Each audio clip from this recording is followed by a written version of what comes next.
What I thought I'd focus on today is corruption, and there's plenty of that to focus on. Victoria has come out, Jacinta Allen has come out and said we're going to change the rules and give IBEC some more powers. Well, that's absolutely fantastic. I think that should have happened months, years ago. We absolutely cannot have $15 billion going west in a big build. The corruption in the V&I West and Western Renewable Link is absolutely unbelievable. They changed the rules there to compulsorily acquire farmers' land and happened instantaneously. But when they're looking to empower IBEC to investigate the corruption within government, that takes 18 months to come into fruition. Nothing happens quickly. I just think that this government, the Victorian government, is absolutely outright corrupt. The planning panel's investigation of the Warrington Energy Park didn't take any notice whatsoever of the recommendations from the planning panels. Just that alone is corruption. Lily D'Ambrosio totally ignored it. We're carrying on regardless. We're not going to listen to anyone. We're not going to take on board any recommendations from a planning panel's process. This is terrible. This is absolutely terrible. The corruption is so ingrained in this Victorian government that they just don't know how to operate in a fair and open, transparent community consultation way. This has got to change. It absolutely has to change. Jacinta Allen, by not pushing to have these new powers for IBEC instantaneously applied, is part of the corruption. Absolutely, completely implicit. Little misinformation. Jacinta Allen, part of the corruption process. And they're going to corruptly spend, waste, give away more of your taxpayers' money in the very near future. Anyway, thank you very much. It's Ross Johns here from the Wimmera Mallee Environmental and Agricultural Protection Association. Enjoy your day.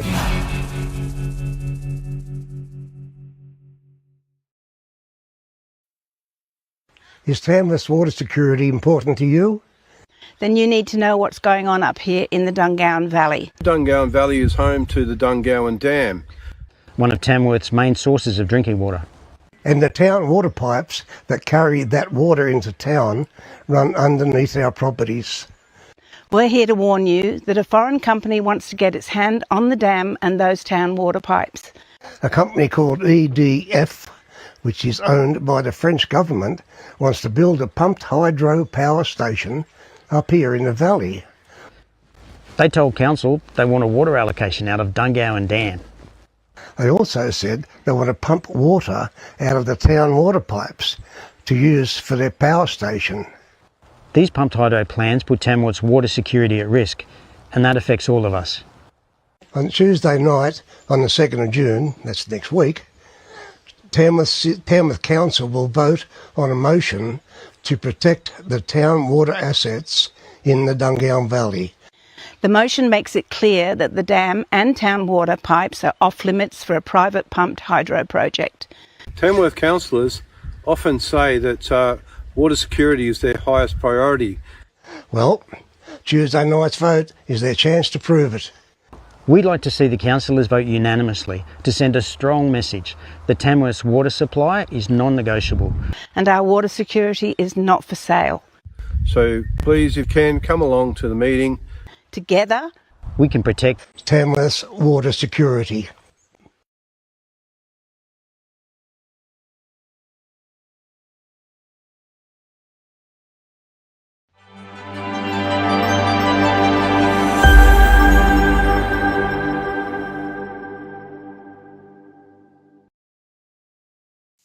And welcome to the Country Telegraph. Nice to have your company. I don't know where you are, but at the moment in the Gold Coast, on the Gold Coast, I would have to say it's quite fresh, to say the least. My hands, they're feeling a bit cold. I think I need a hot coffee or a hot chocolate. Maybe I'll ask my next guest, who's a doctor, what I should have. Maybe he'll say a good whiskey or a bad one, but anything to warm me up.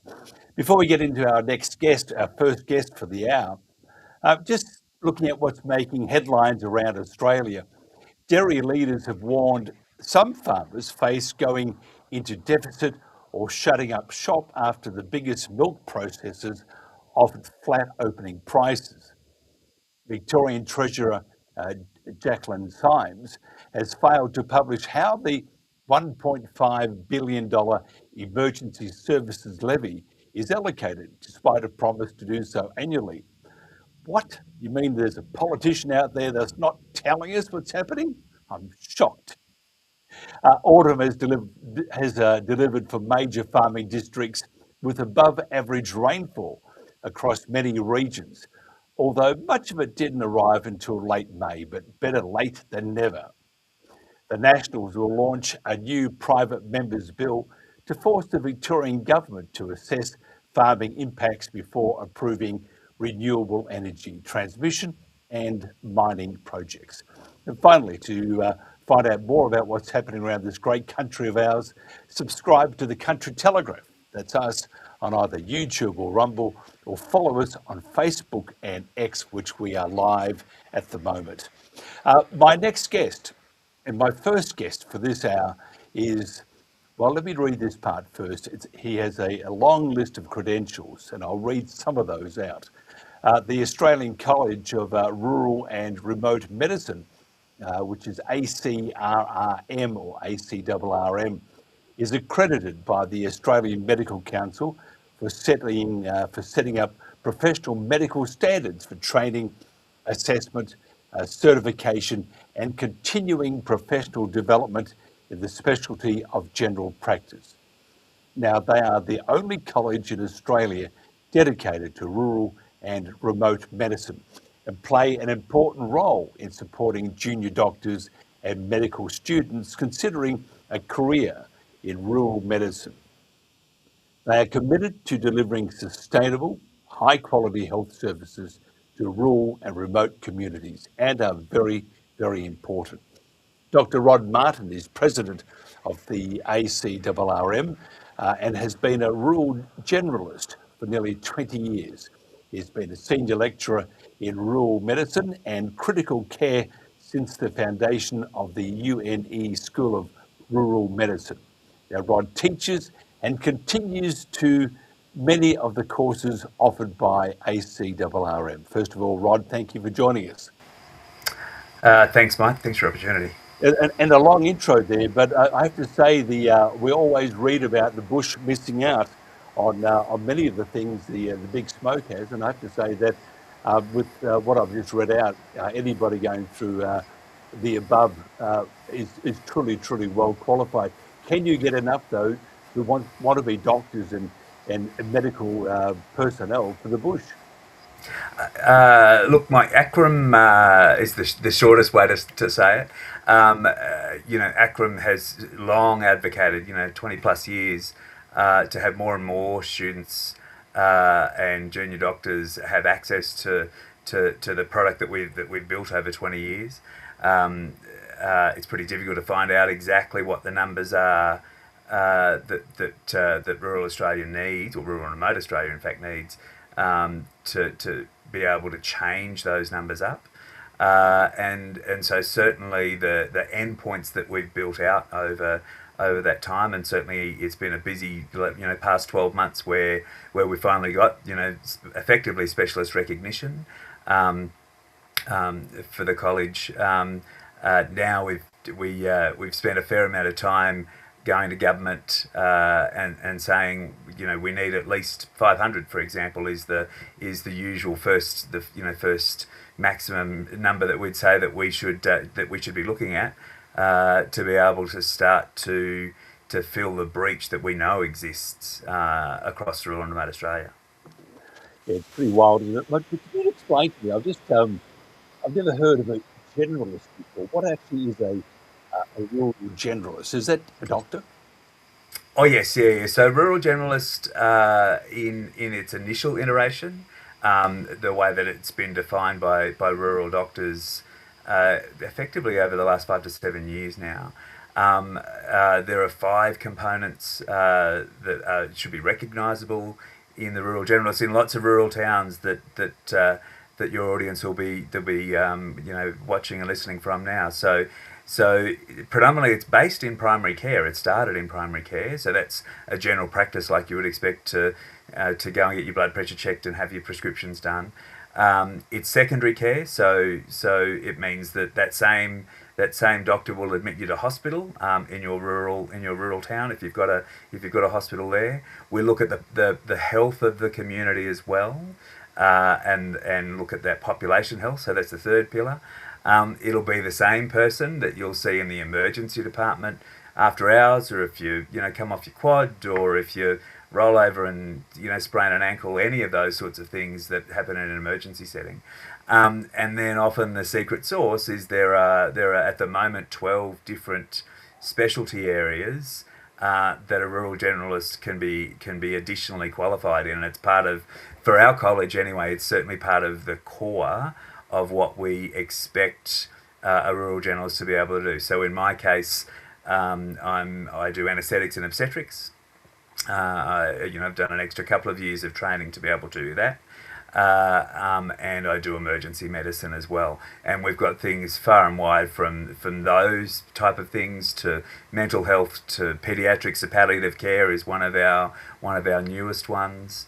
Right through to rural and remote health and First Nations health as well, because there are some special skills and training and understanding that you need to have for that sort of sphere of work.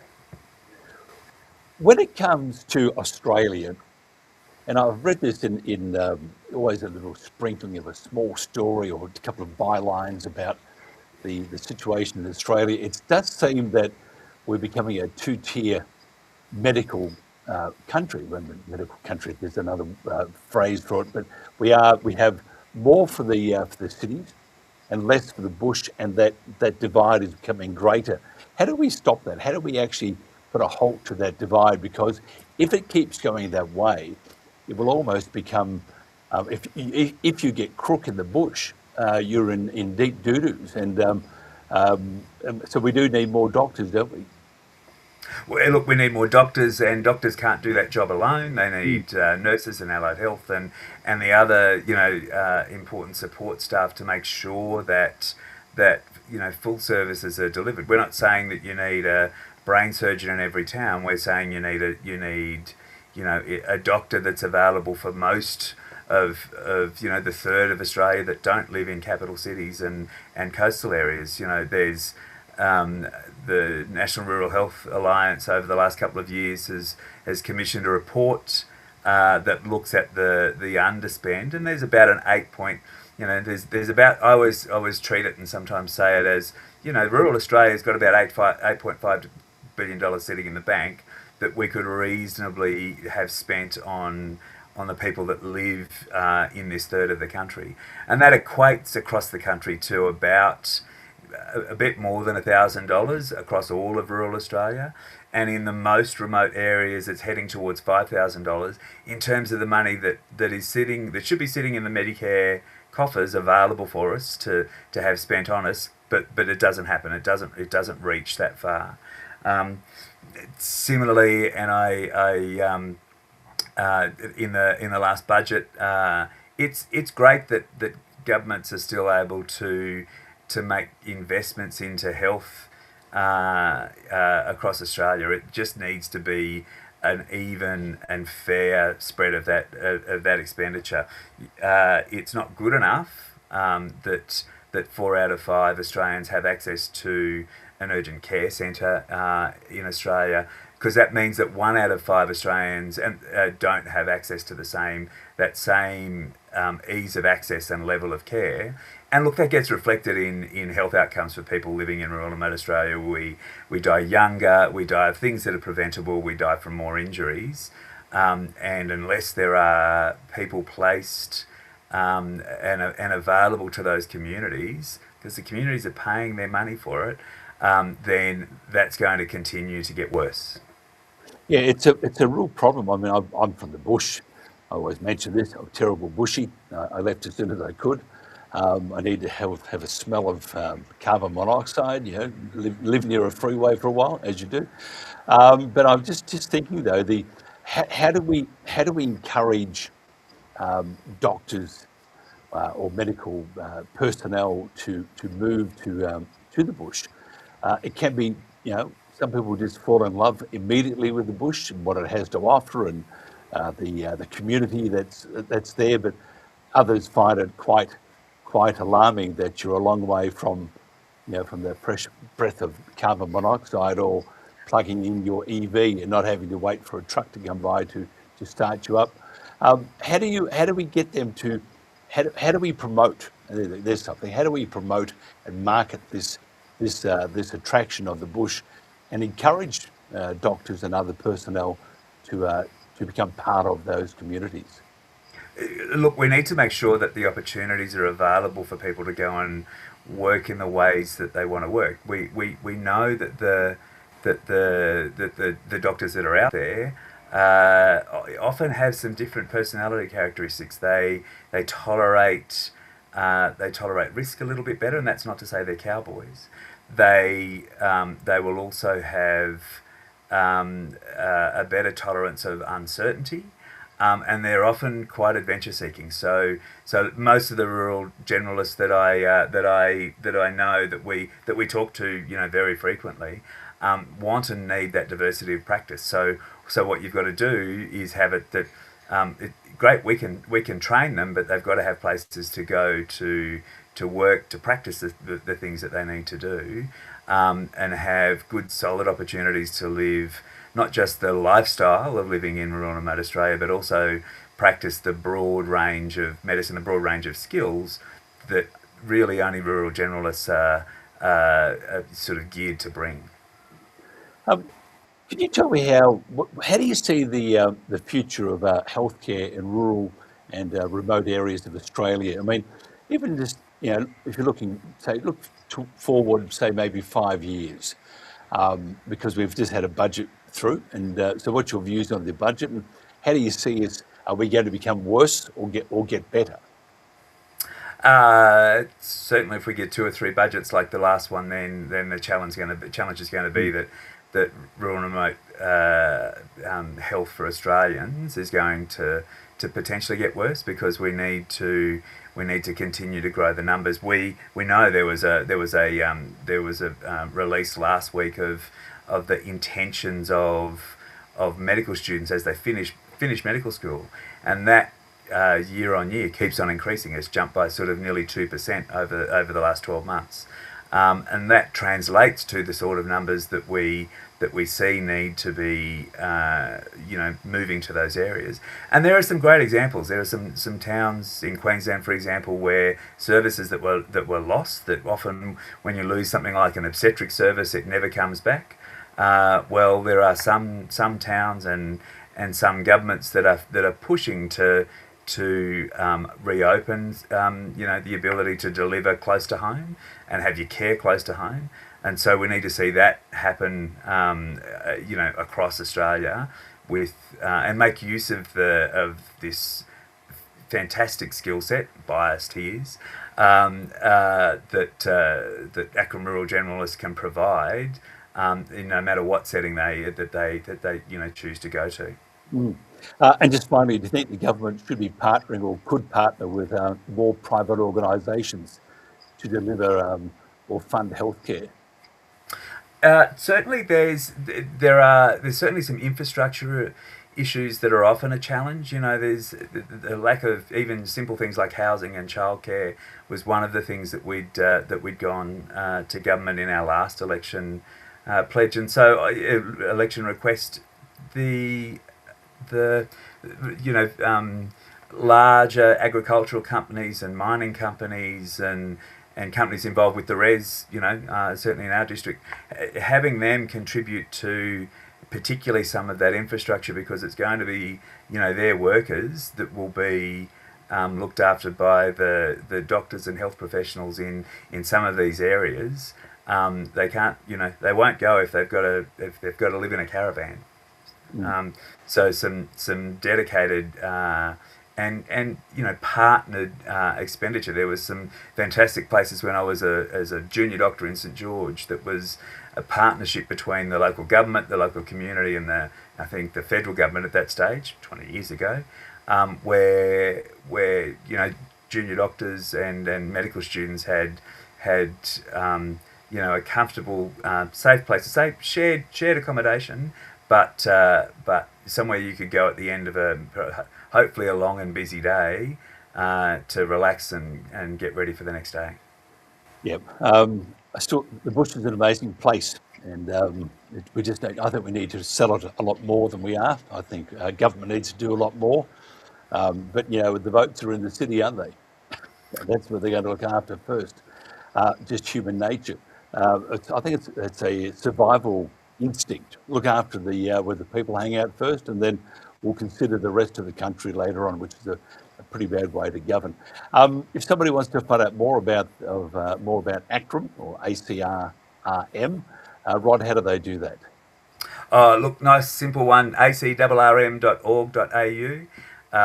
All of our press releases, lots of details about how you can, train to become a rural generalist, and some really good documents on what rural generalist medicine relates to. All sits there linked from the top level of that page. Absolutely fantastic. Dr. Rod Martin, President of ACRRRM. This is the Country Telegraph.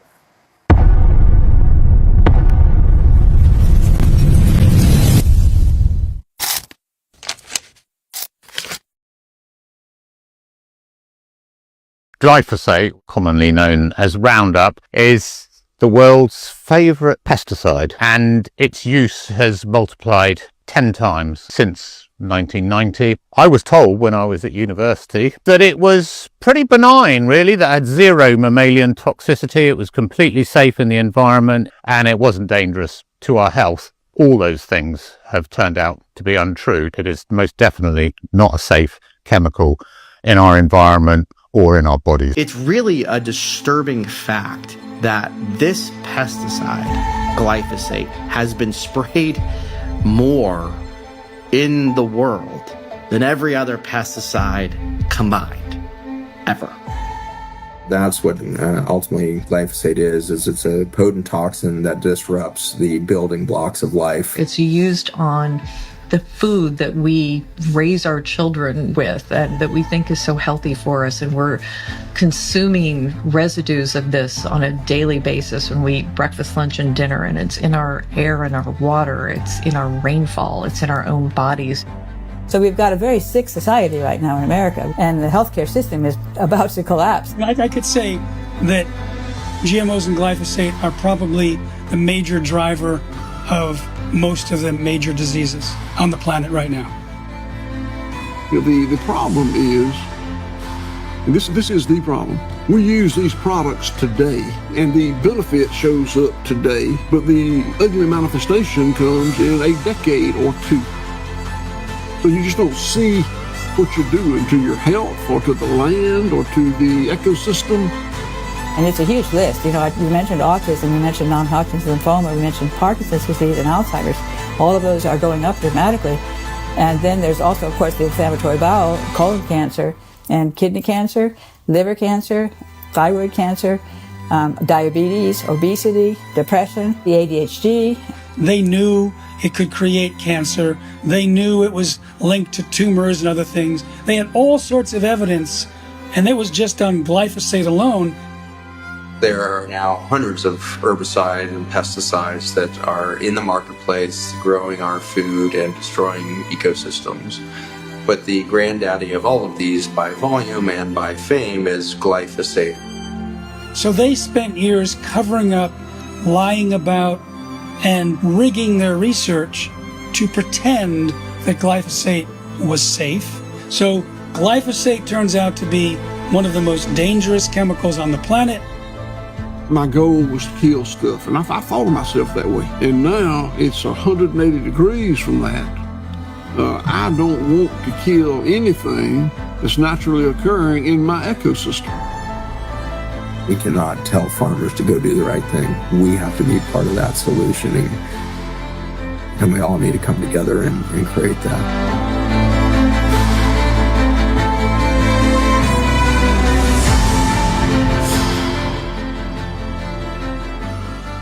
If you talk to farmers about some of these products, and like I said, glyphosate or Roundup is, very ubiquitously used. But if you talk to them about products even many of them won't use anymore, you'll get to products like Paraquat.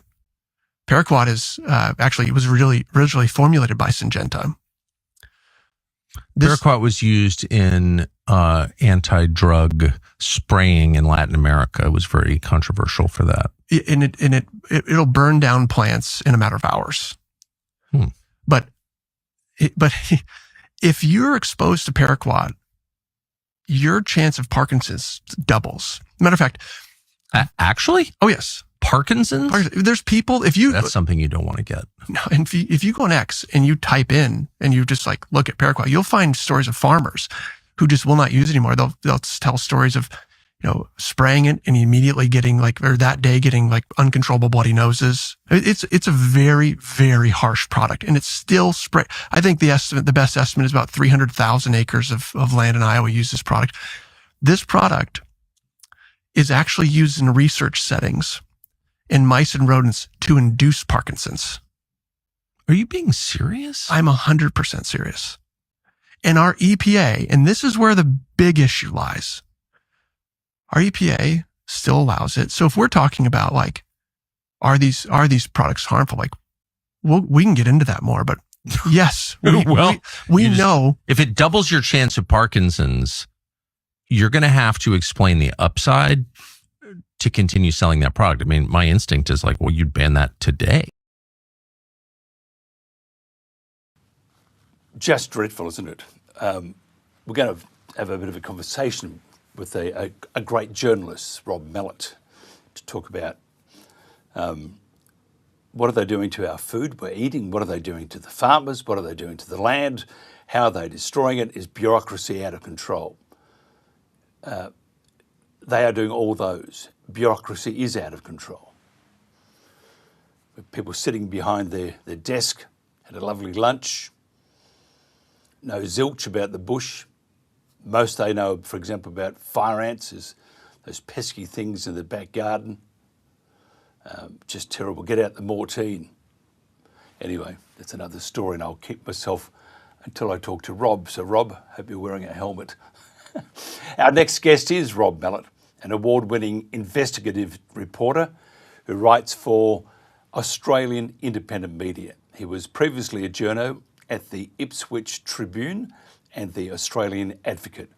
We're going to talk to Rob today about some of the stories he's done so much research for, including the controversial fire ant eradication program, $1 billion program which relies on a purely chemical strategy rather than non-chemical methods available.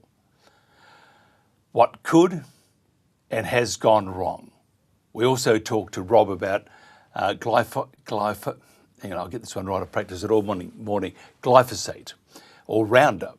Roundup is what you can go to Bunnings and all those stores. There it is. It's waiting for you. Come out and grab it. Get yourself a touch of Parkinson's if you want to. It's just terrible. But it's banned in many countries, but used in Australia. Perhaps we need to look at our chemicals regulator in Australia. Probably need to look at the government, all sorts of people, because this is a disgrace. Rob Mallett, thank you for joining me. It's a terrible, terrible thing to be, when we're ingesting what they're putting onto the plants. And if other countries are banning glyphosate, surely we can follow suit, because we saw that all those clips there, that it is extremely dangerous. And we're not saying it, you and I aren't saying it, the rest of the world is. Why aren't we following suit? I think what's happened really is that we've become the dumping ground for the world.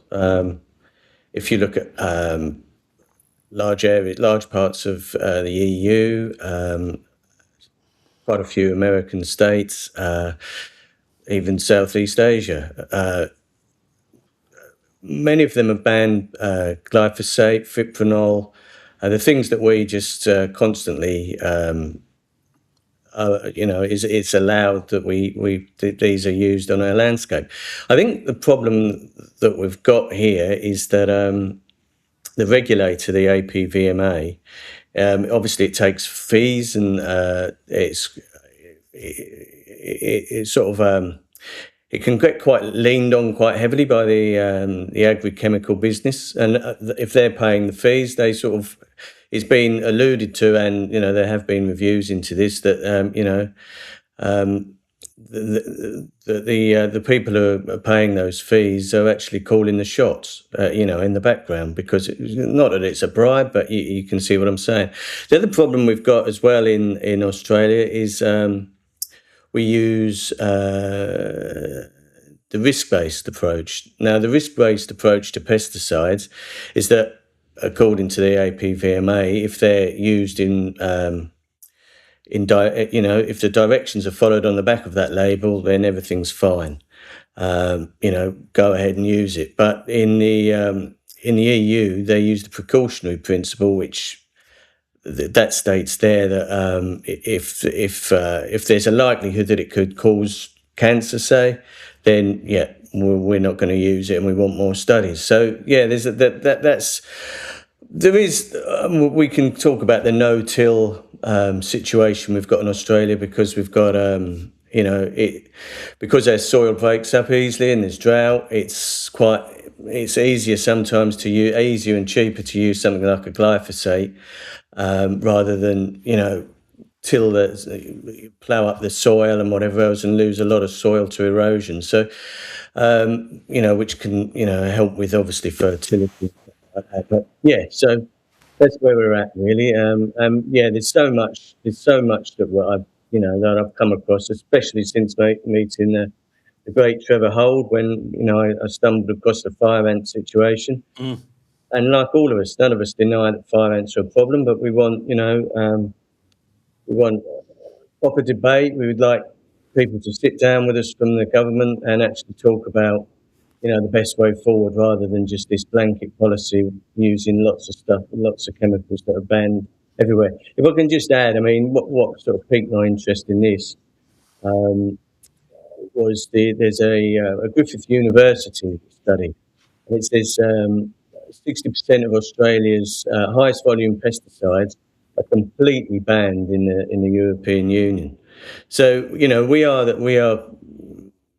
have become a dumping ground, and who's there to look over us and see what's happening? Because of our geographic remoteness, I think we operate in a bit of a vacuum sometimes. Tell me about the fire ants and the stuff they're putting on to those fire ants to save us from being eaten alive, or something like that. Well, we've got fipronil, we've got pyriproxyfen and S-methoprene. A lot of those, I'm just going to have a look at some of my notes here. So we've been actually, fipronil's banned in many countries, 50 countries plus, and the problem with that is it's extremely toxic to bees. We've used it on varroa mites, and obviously you can see the problem there. So that's been under review for 30 years, and that's not still hanging around. The same as the paraquat issue. That's currently there's a decision going to be handed down on that soon.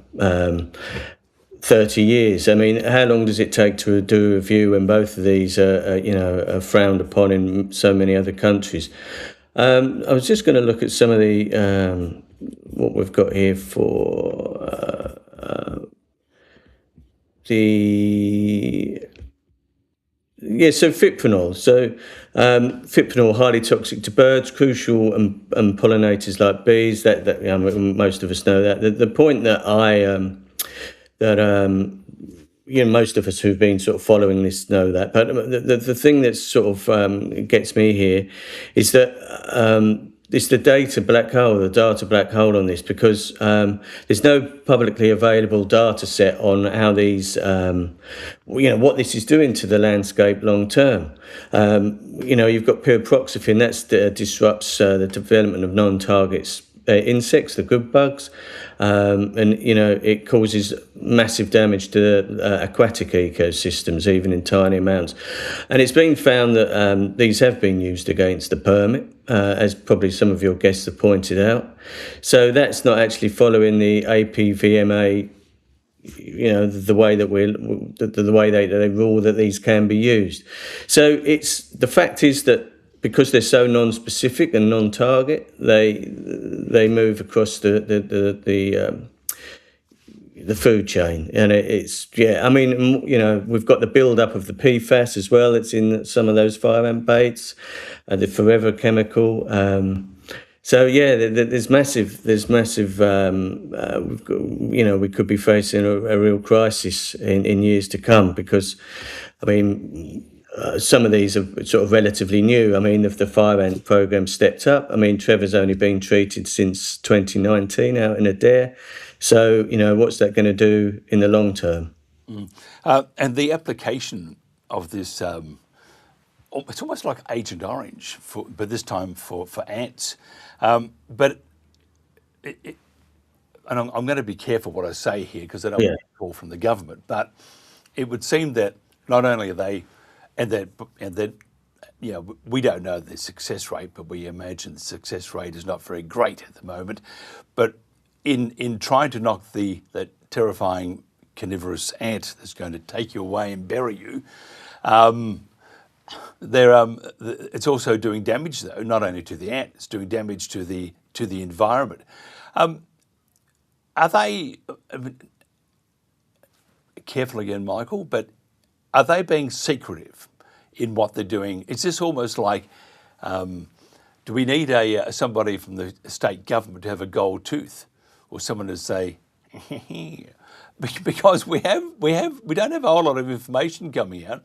But what we do know, if you're looking at glyphosate, it's a terrible, terrible, terrible, terrible chemical or Roundup. Terrible for your health. Parkinson's, I think non-Hodgkin's disease, all that sort of stuff. It's just terrible. And yet they need to be. Are they okay?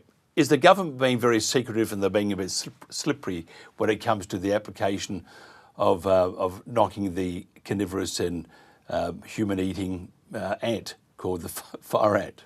Yeah, well, while working, there's two stories to that. Two stories that I've worked on that sort of highlight exactly what you said. So, yellow crazy ant in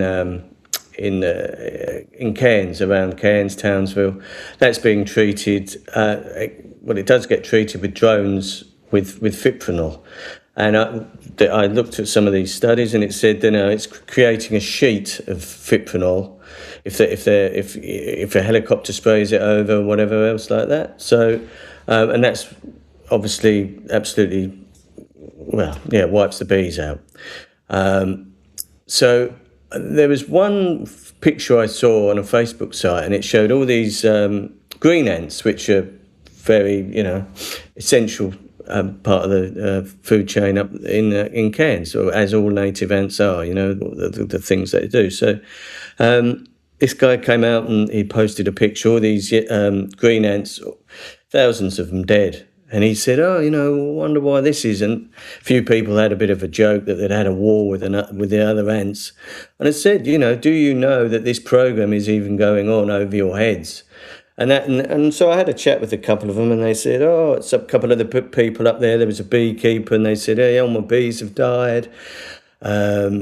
They're reporting that other ants, they're finding, nests of these other ants, that were sort of scavenging, just dead. So why is that?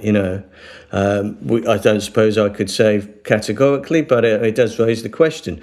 And with the glyphosate situation, just in Brisbane, I took the dog out one morning, and there was a guy out there, council worker, spraying the grass verge. I said, well, what is that? Is that glyphosate? And he said, yeah, it is. I said, well, you got no signs up? I said, like my dog's gonna walk on that, lick her paws, and what's she going to be taking in? He said, yeah. He said, well, we have been told, he alleges, this is what he told me face to face, that, don't put signs up because it upsets people. So we're best off, we can get on with our job because we don't want people like me coming up and saying this.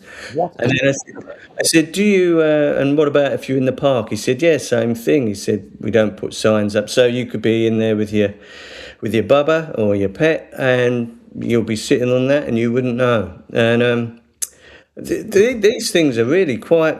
There is. I mean, you talk about sinister, but you'd have to say we're not being told the truth. There are some councils that have moved to ban it. And I did a story about glyphosate for a magazine, and I've had quite a nasty letter back from someone who says that I should fall back under my sort of a rock and put my tinfoil hat on and all that stuff. So that's what you get when you try it. You know, it was a reasoned story. And I said, one more thing I'll say, that when I spoke to the council worker, I said, so, you know, how do you pour that out and like, are you protected? He said, no, we wear no PPE and we just sometimes free pour if we can't find the proper container. So there you go. It's not marked out. He says was his claim, and I did go to the council and ask, you know, do you? And I didn't, you know, do you do this? Do you do that? And I didn't get a reply. So I can only take it on what he said, you know.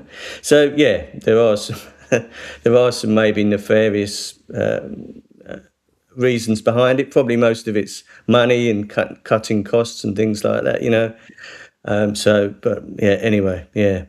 I mean, and he's probably and you are right. I would imagine he. Somebody's right, because the signs would have cost a lot of money for the council to have, put on the grass and don't walk on the grass at the moment because you may not be here in a few years' time. But but those signs, I mean, those cardboard signs, you've got to find a bit of cardboard. You've got to type something out, put it on that. I mean, so that's the reason. Obviously, it's budgetary. I mean, otherwise you'd have to question the councils involved. Are they doing something illegal? Which probably is if you look at workplace. If you look at the people applying this poison, I'm sure they would be interested to know that glyphosate is a terrible, or Roundup is a terrible. And I'm from the bush, and we used to use it. Works wonderful. But my dad realised that it wasn't, and this is like 20 years ago, it wasn't the way to go because there were questions then. If somebody wants to find out more about you, Rob, how do they do that? And your writings too, because we know that you write for a number of a number of publications. What else you do? Well, so a brief biog is that I was a reporter back in the UK. I went and worked on a desk job doing the sub-editing and stuff like that. And as journalism's in flux, that job no longer existed, so I just went back to reporting. So I've got a smaller, probably, social media footprint than most people. So I've just been back into it probably for the past 5 or 6 years, and I'm like, as I worked at the Tribune and met people like Trevor and Sarah Maguire and talked to them and heard their stories, it blew my mind that this was possible. And so, as you know, when you do these type of reports, one thing leads to another. So if they want to find out more about my stuff, I mean, I've been working with Trevor Holt, who kindly, provided a job at the Advocate, and we'll see if we can pick that up again, if we can get some advertising. But there's a great opportunity. So I'm doing some stuff for Australian independent media, the Australian Independent Media News, I think they're called, and Village Voice I do some stuff for, which is in Brisbane. And my stuff, I'm particularly into what we're not told. I like to try and peek behind the curtain as much as I can. I mean, at the moment in Brisbane, in the Brisbane River, they're releasing vast amounts of sewage when it rains, because they're building a siphon, which is, like a massive sort of tunnel way, like pipe under the river to, for the sewage. But so when the stormwater comes down, it floods the river, and they let it all go. So there was, like, in the past year, they've let rid of, I think it's about 44 Olympic-sized swimming pools of sewage.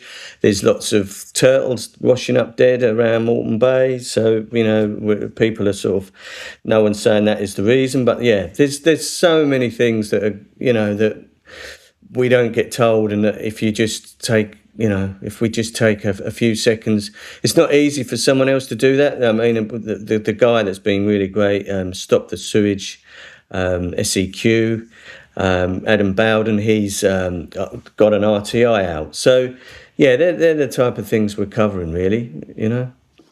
Absolutely brilliant. Now, I do know you'll be getting raised eyebrows from some. I do understand that, but you are doing an important job, and it's our pleasure, by the way, to have met you, because you're on the same page as we are. And I think, as a broadcaster in the US said, you should always question, ask why. Just ask. And most Australians don't do that because part of our nature, she'll be right, mate, let's go and have a beer. You want to make sure you're there the next week, because what's been planted around you at the moment, chemical-wise and all sorts of other restrictions and uglies, it's going to make that a lot more difficult. And we do need people like you. Thank you for your time, and we shall do more of that, Rob. This is the Country Telegraph. Mount Isa, as we can feel the pressure, these cowboys can harness the energy, they can feel the excitement. Think about what's going through this cowboy's mind.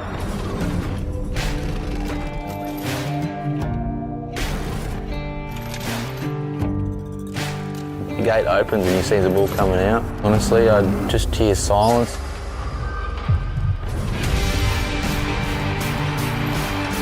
Seven different emotions go through you in about 10 seconds, and then they go on repeat. This is when it hits another level of energy. To be a rodeo cowboy, you want a bit of gravel in your gut. Typical cowboy, obviously half mad.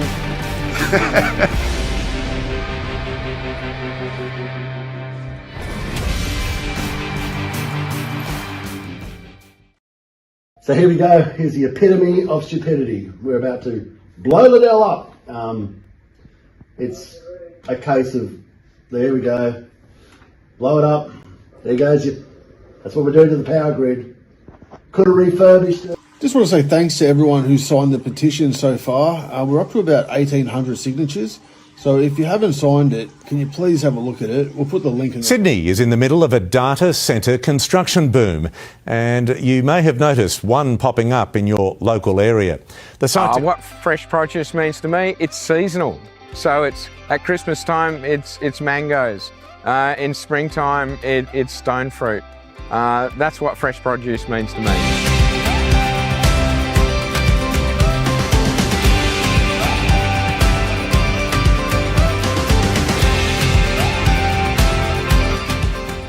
Fresh food to me means food that doesn't have preservatives and stuff on it.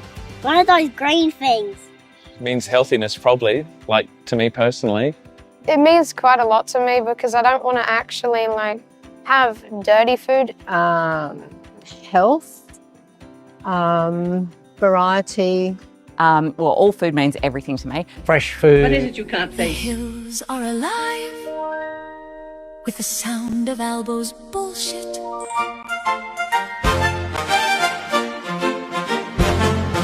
The hills are alive with the sound of Albo's bullshit, with slogans that echo all day long.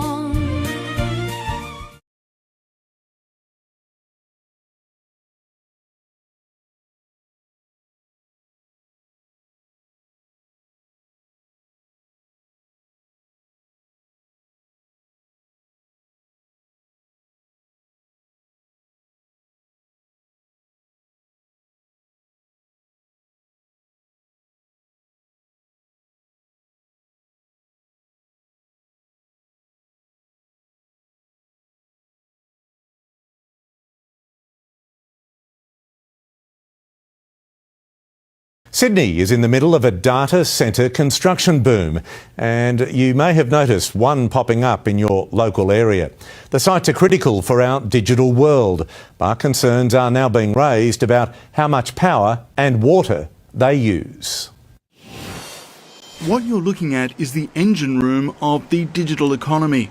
Banks of servers in a data centre that power much of how we now function. When we think about how our services that we use every day, whether that's hospitals or banking, online shopping, online services, are run through data centres like this. Run by a centralised facility, these servers are used by any company or online service you can think of. There are 90 data centres already operating in New South Wales, with another 44 in the pipeline. By 2030 to 2035, Sydney Water forecasts they'll add an extra 20 to 25% to Sydney's water demand, and by 2030 it's estimated data centres will consume up to 15% of the state's electricity. Aside from the power, the water is needed to stop the servers from overheating. The industry argues they've existed for decades, hidden in the basements of office buildings. It's just they're now more visible. 67% more energy efficient in a purpose-built facility like this. We just didn't know about the energy use when we were in the office. So why do we need so many? The reason for the growth is we keep using more digital services. This one in ACRRM is in an industrial area, but in Lane Cove there's a proposal to turn this business park into a data centre, and residents are not pleased. Noise, visual impact and environmental impact. Data centre is too close to residential properties, too close to amenities that people use for recreation. The council has other concerns. Losing up to 50% of the Lane Cove Business Park, which will be a huge loss of employment land for our community. More data centres are proposed for the area, with others planned for Kemps Creek, Eastern Creek, Horsley Park, Macquarie Park and Rose Hill. Lane Cove Council is calling for a halt on new approvals until planning laws consider the cumulative impact of a cluster of data centres on a local community, and it wants residents to have more of a say. The government have essentially rolled out the red carpet for data centres without actually looking at the impact on the ground for communities and whether we can do this in a sustainable way. An upper house inquiry into data centres is currently underway. The state government is working on a strategy for the planning of future data centres, expected to be released in the next couple of months.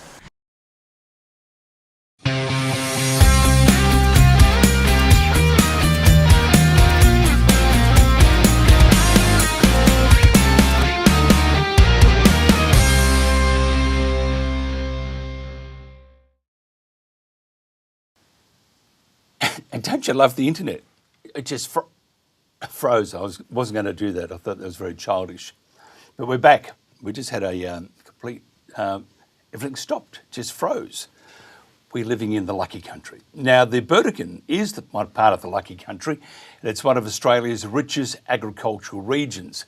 The area also boasts strong horticultural, aquaculture and industry. Now, the Burdekin is located just 70 k's south of Townsville, where unspoilt natural beauty meets a thriving rural community right on the doorstep of the Great Barrier Reef. The Burdekin Show has been a proud Burdekin tradition for over a century, celebrating the region's strong agricultural roots and vibrant community spirit. Held at the Ayr Showgrounds, the show brings together locals and visitors for a day of entertainment, competition and family fun. In 2026, the Burdekin Show celebrates its 117th event, continuing a long-standing tradition of showcasing local agriculture, equestrian events, arts, crafts and produce, alongside show rides, show bags and, of course, great food. I hope they have Dagwood dogs, better find out. Run by a passionate team of volunteers, the Burdekin Show remains a highlight of the local calendar and a celebration of everything that makes the area and the community special. Our guest today is the show committee president. It's Christopher Lyon, or is it Lynn? We'll find out in a second. Chris has been president since 2019 and a local grower of horticulture and sugarcane. And his wife is has a vet practice in Ayr. First of all, Chris, thanks for joining us. Thanks, Mike. Thanks for the opportunity. And absolutely, we have Dagwood dogs at the Burdekin Show. Yeah, you've got to have those. I mean, I don't know how good they are for you, but they are, especially with the stick, when you put it in your mouth and you stab your plate.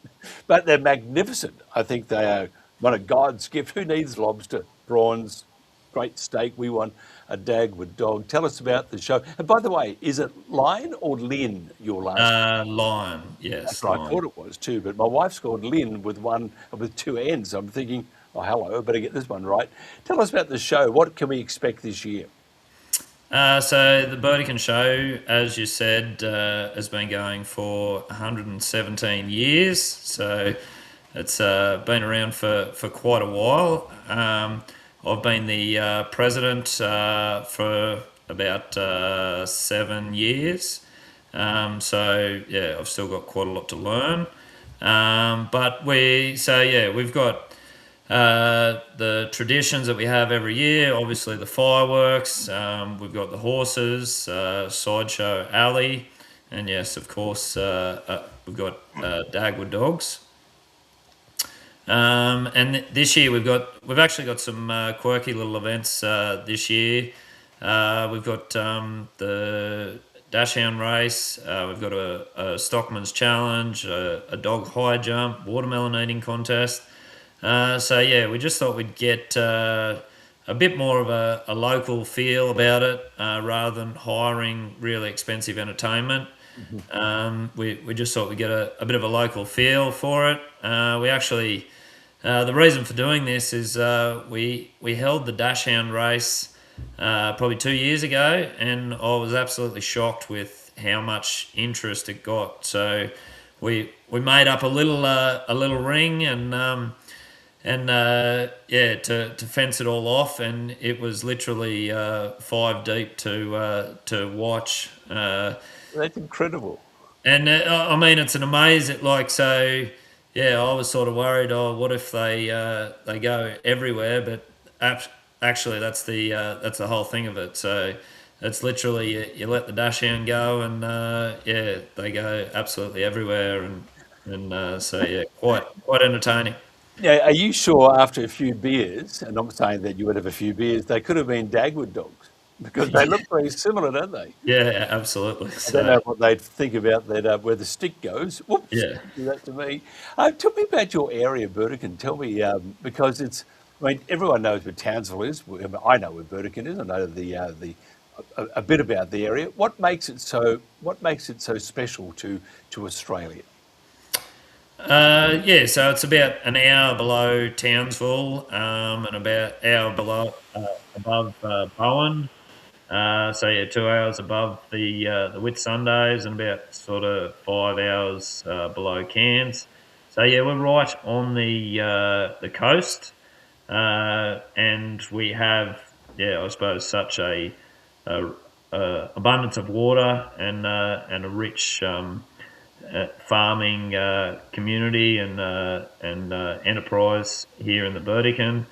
But I mean, it's sort of a lot of natural beauty. So we're literally 20 minutes and we can be at the beach. We've got lots of creeks and rivers to go and a lot of recreation, and you can go not too far, and there's hills and plenty of islands. What about crocodiles? You've got a few crocodiles there. Yes, we do. We've actually, on our farm, we've got a resident little freshwater crocodile that the girls have nicknamed Crocky. But yeah, I mean, he's only a metre long. But I mean, it's one of those things that it creates a lot of media attention, but you've really got to be a bit sensible about what you're doing. So you can enjoy the natural beauty that the Burdekin has, but you've obviously got to be wary and not be silly about it, I suppose. Yeah, we've got a few bities in this country, but we're men. Yeah. We've got fast shoes. Look, it's a magnificent part of the world. It truly is. I think you do get a few cyclones there. You do have plenty of water generally, because that always comes down in about 10 minutes. But you have a magnificent part of the world there. Tell us more about the show, when it's on, how long it's on for. It's on for the day, I believe. What time does it open? The gates open, and what time do you shoo people home? It's on the 24th of June. That's the main day. We also we run a 2-day horse event, so that'll be starting on the 23rd of June. So that is open to the public if they want to come and have a look at that. But the main day on the 24th of June, the gates open at 9:30, and we have a cheap time from 9:30 to 11, and that'll be half price. And then, so yeah, we'll have plenty of entertainment all day, and once you're in, we have a lot of free entertainment that you can come and watch. So you can pay your admission, and you don't have to spend anything, but it never actually works out like that. And so basically, we're open from 9:30, and I think the fireworks will be at about 8 o'clock. And after that, generally, most people go home, but pretty much the sideshow alley will be usually open until the last people stop paying, I suppose. And just tell me this: of course, people have called us and said, but if you have all those, I won't call them sausage dogs, all those Dachshunds, they bark a lot. They don't bark, do they?